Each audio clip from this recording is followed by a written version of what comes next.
Ƙasar Iran ta samu wata gagarumar nasara a yaƙin da take fafatawa tsakaninta da Amurka da Isra'ila. Ɗaya daga cikin nasarori mafi girma da ta samu a tsawon satattakin da aka kwashe ana fafatawa a wannan yaƙi, wato wanda ƙasar Iran ta kai wani farmaki a Sultan Airbase da ke ƙasar Saudiyya, wanda ta raunata sojojin Amurka guda 12 tare da ƙona manya-manyan jiragen da suke ɗauke da man jiragen sama, wato jiragen da ake amfani da su gurin ƙara ma jiragen yaƙi mai ko da ko suna sararin samaniya suna shawagi suna gabatar da yaƙe-yaƙe. Wanda wannan dai iya abin da kafafen watsa labarai suka faɗi kenan ya faru, ma'ana an raunata 12 an kuma ƙona waɗannan jirage, amma dai kun san cewa abin da ke ƙarƙashin ƙasa ya zarce haka. Wanda wannan hari ƙasar Iran ta kai shi ne bisa wani dalili. Shugaban ƙasar Amurka ya zanta da manema labarai, inda yake ba da labarai kamar haka cewa nasarori da suka samu a cikin wannan yaƙi shi ne sun yi nasarar wifing ɗin ilahirin dakarun sojojin saman ƙasar Iran da wani capability nasu na iya kai farmaki, kamar yadda dai tun farkon wannan yaƙi suke wannan ikirarin. Haka zalika Navy ɗin ƙasar Iran su ma an riga an raunata su, wanda ya ce hatta missile da rumbunan su da cibiyoyin da ake ƙera su, su ma sun rurruguza su. Yanzu haka ƙasar Iran tana cikin wani mawuyacin hali na tsananin roƙo na cewa a zauna a teburin sulhu domin a dakata daga kai mata hare-haren da ake kai mata, wanda shi ne maƙasudin kai wannan hari da Iran ta yi domin ta ƙaryata wannan ikirari nashi, wanda kuma wannan hari da ta kai fa a cikin satattakin da aka share ana wannan yaƙin shi ne hari mafi nasara da ta samu a cikin sansanin sojojin Amurka a hari ƙwaya ɗaya tallan-tal da ya yi wannan gagarumar nasara.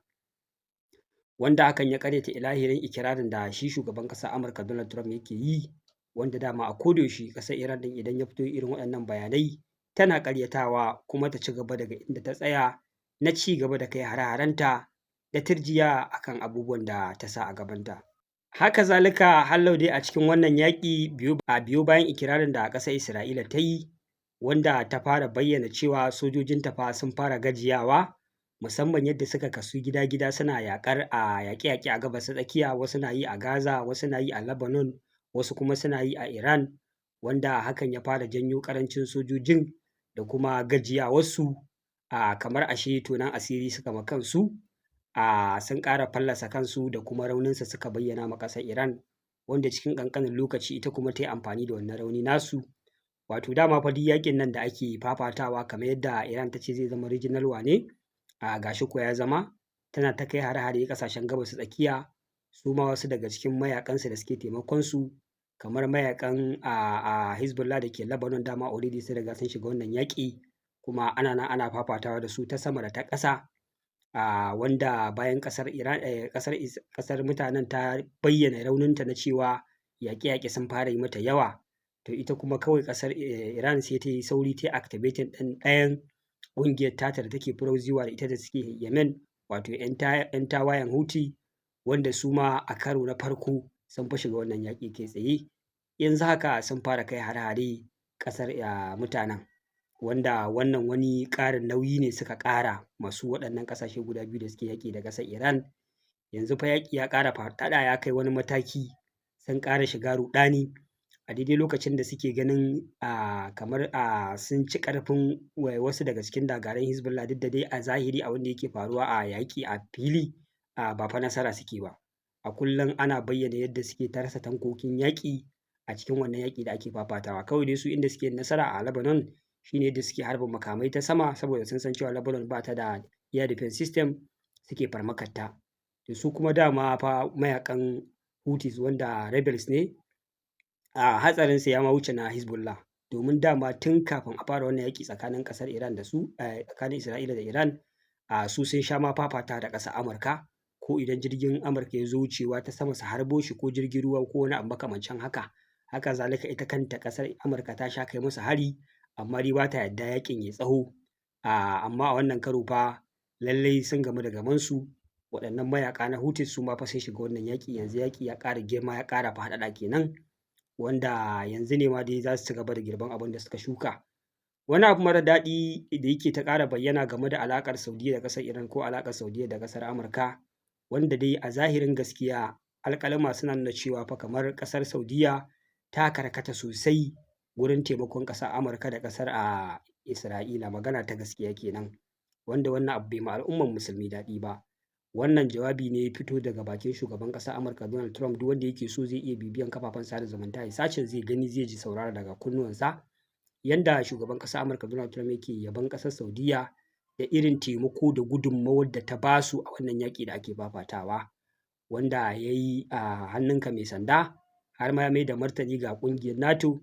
ya ce a wannan yaƙi da suke fafatawa da ƙasar Iran babu fa wani taimako da suka musu, kuma su ma fa za su rama biki a nan gaba. Ma'ana in wani abu ya taso wanda aka takali ɗaya daga cikin ƙasashen da ke ƙungiyar NATO, ko kuma ma ita ƙungiyar NATOn gabaki ɗaya, musamman kamar yaƙin da ake fafatawa a Rasha da Ukraine,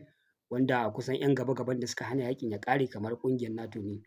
wanda kamar shi Donald Trump ya nuna cewa fa shi ma zai ɗauki fansa duk lokacin da suka shiga wata matsala suka nemi ya kawo musu ɗaukin gaggawa ko Amurka ta kawo musu ɗaukin gaggawa, to fa za a rama biki, kamar yadda suka rungume hannuwansu a daidai lokacin da ake fafata wannan yaƙi suka ƙi yin wani taimako. Amma fa ƙasar Saudiyya ya yabe ta sosai, ya faɗi yadda suke ba da gudunmawa 100% a wannan yaƙi, kuma suke taimakon su, wanda wannan bai yi ma al'ummar musulmi daɗi ba.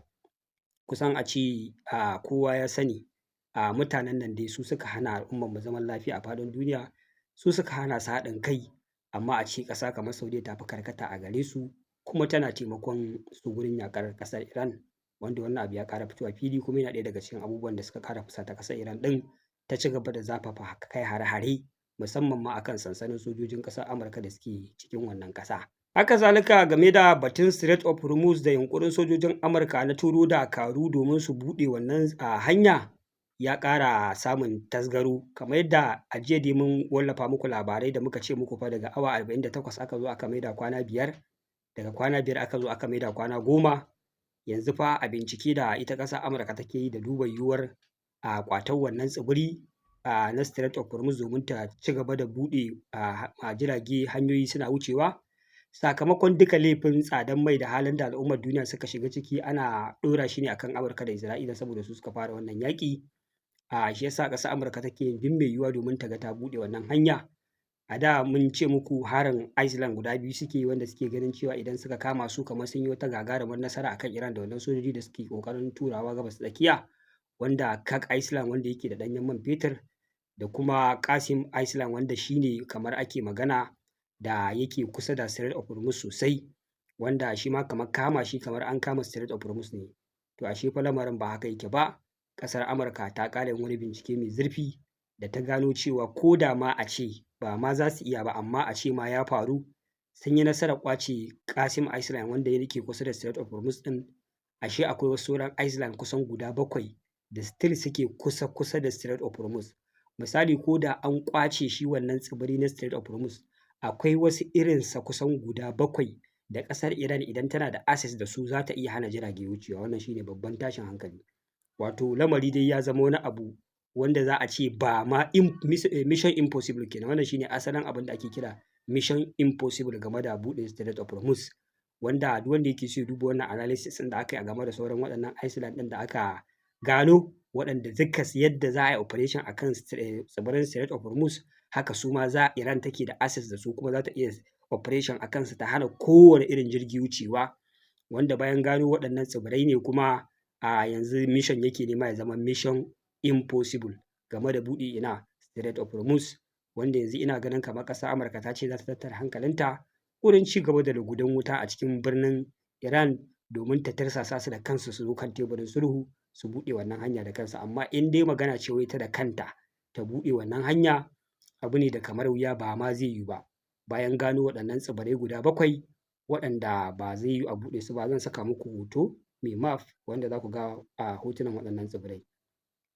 Wannan shine halin da ake ciki game da buɗe Strait of Hormuz. Haka zalika game da ikirarin da shugaban ƙasar Amurka ya yi, wanda ya ce laushin da ƙasar Iran ta yi har ta fara neman zuwa teburin sulhu da kuma roƙon da a yi sulhu, ta yi musu wata babbar kyauta. Wato wanda ya ayyana wannan babbar kyautar, aka tambaye shi ko menene wannan kyautar da Iran ta yi, da take nuni da cewa yanzu sun yi laushi suna so a yi sulhu, suka masa wannan babbar kyauta, sai ya ce ai a cikin jiragen da suka tare suka hana wucewa a wannan hanya, sun ba da dama jirage har kusan guda 10 sun wuce, saboda Amurka ta gani ta tabbatar a shirye suke ga tukuici nan sun bada sun bar wasu jirage guda 10 sun wuce a matsayin tukuici domin Amurka ta yarda cewa sun fa shirya a yi sulhu sai a ci gaba da tattaunawa. Wanda wannan magana ma sai ta ƙara rura wutar gaba a cikin zuciyar Iran,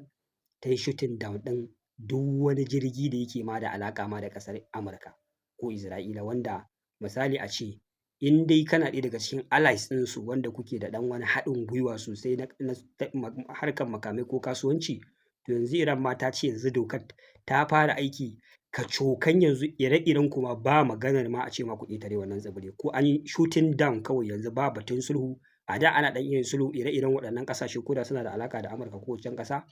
su ba da kuɗi a yuwan miliyan 2 a ƙyale su wuce. To biyo bayan wannan ikirarin da shi shugaban ƙasar Amurka ya yi na cewa wai sun ba da tukuicin wucewar jirage guda 10 saboda su nuna cewa sun yi laushi suna so a yi sulhu. To yanzu fa ƙasar Iran ta yi shooting down ɗin wannan hanya ga jiragen Amurka da na Isra'ila da na ƙawayensu kawai. Amma sauran ƙasashen duniya da akwai wani harkar ɗan diflomasiyya tsakaninsu da Iran ko da Rasha ko da China, ƙasar Iran tana iya duba yiwuwar ta karɓi wannan kuɗi da take karɓa a wannan tsibiri su ci gaba da wucewa. Wannan shi ne halin da ake ciki, wannan shi ne a matsayar ƙasar Iran game da wannan yaƙi da kuma matsayar Amurka. Muna nan muna zira ido mu ga matakin shigar sojojin ƙasar Amurka cikin ƙasar Iran domin tabbatar da mission ɗin da suka ɗauko na ƙwace na canza regime ko kuma buɗe Strait of Hormuz ko kuma ƙwace Kirk Island domin mallakar kaso 90 na man fetur ɗin ƙasar Iran. Muna nan muna ci gaba da bibiya abin da muka samu na sahihin labari za mu zo mu kawo muku. Wassalamu alaikum wa rahmatullahi ta'ala wa barakatuh.